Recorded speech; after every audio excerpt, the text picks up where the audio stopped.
Ari speaking. Forgive me if I sound really sick and stuffy, because it is dead winter here and sickness has gotten to the better of me. But today I'll be doing a radio install on my Subaru Forester SG9. As you can see, the radio does work and all, but it's all in Japanese. So today I'll be going through the steps to do a proper install as per, without blowing some fuses and getting it done. Let's do this. Okay, so the tools that you would need today, at least for me, I need the 10mm to disconnect your battery, trim removal tool, side cutters to cut your wires and to strip them, pliers to crimp the terminals, screwdriver or whatever you would need, Torx screwdriver or star head or Phillips head to undo your screws. For me, have your female terminals, have your male terminals, and of course your radio that you're going to be putting in.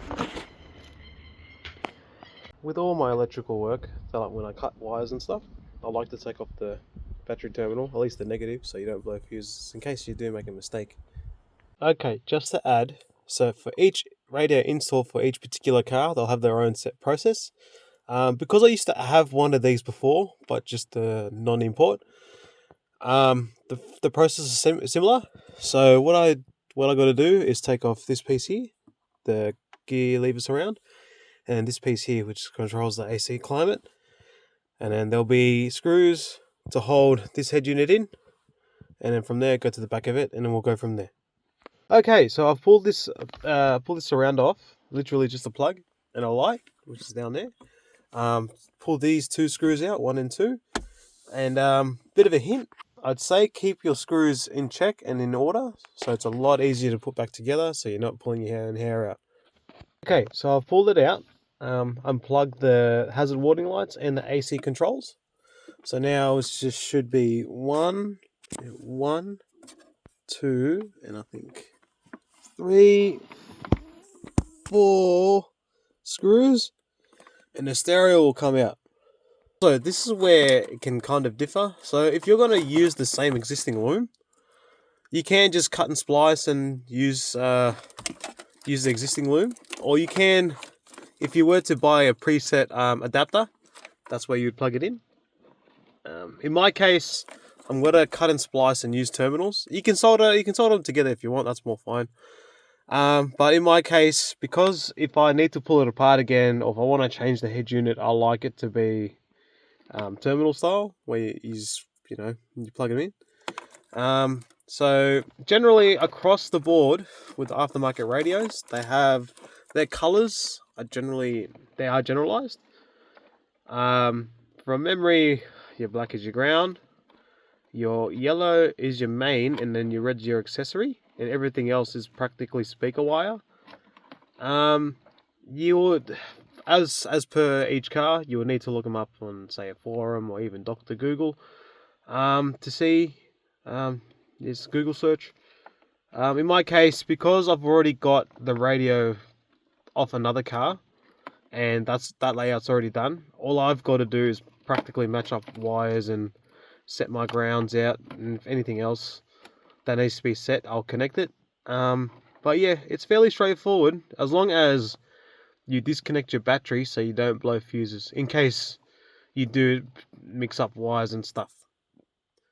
So just to add, if your car comes standard with a normal stock radio that doesn't have Bluetooth or anything like that, you're more than likely not going to have a aftermarket radio wiring harness. So you will need to do your own research. On top of that, if you need a different fascia for the radio, you may need a different fascia to add on as cost as well. In my case, I don't need to do that. I just need to sort out the brackets for the radio, and how the mounts, how it sits, all that stuff. And yeah, just to factor that in as well, because not every single car will be the same to install. This is just mainly the wiring and how to set it up. Okay, so I've just done a little bit of the wires here. I'm just going to show my little process. So I've obviously unplugged the other old loom. What I'm doing, I'm just cutting off these ends. Right, cut them off. expose the wire a little bit more. Right, pull it off. Okay. And then twist the wire so it goes on neatly, if you will. Again, this is just my method. Everyone else has their own methods.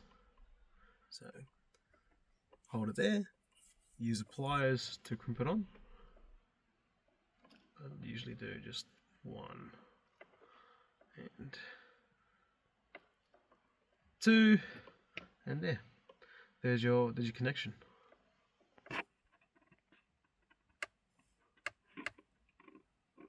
It's also important to add, as you put these wires on, you have to make sure this copper touches the blade of the terminal. Otherwise, if it doesn't touch, then obviously that wire is not going to work and it's not going to make contact. Yeah, just to make sure that that's in proper. So I usually do one crimp on the insulation of the wire itself, and then another crimp where the copper will meet on the blade. And yeah, just to make sure that that connection is prim and proper. After you've plugged in everything, what I like to do before I put everything back together, I like to test it before I actually physically put it all back together, to make sure I haven't wasted my time. So as you can see, it's turned on. I actually had this head unit in another car, so if it's saved my settings, it should play. Yep, it's going to play. Yeah, so now there's actually, now it's all good. It's all good to put back together, and now enjoy it, really. Okay, so it's all back together, prim and proper. This particular radio I've had in 3 different cars. So I get to have, as it says, Apple CarPlay, Android Auto. I'll be able to have USB, just through on the side here, USB. But for now, because I don't have an Android Auto cable on me, I'm just going to rock out to the Bluetooth. But yeah, that's how you install your radio. I do plan to bring you more content. I do have a couple more ideas lined up, like a suspension video, maybe a blower video, maybe a radiator video, service video. Just as more ideas come along as they roll through. But for now, peace.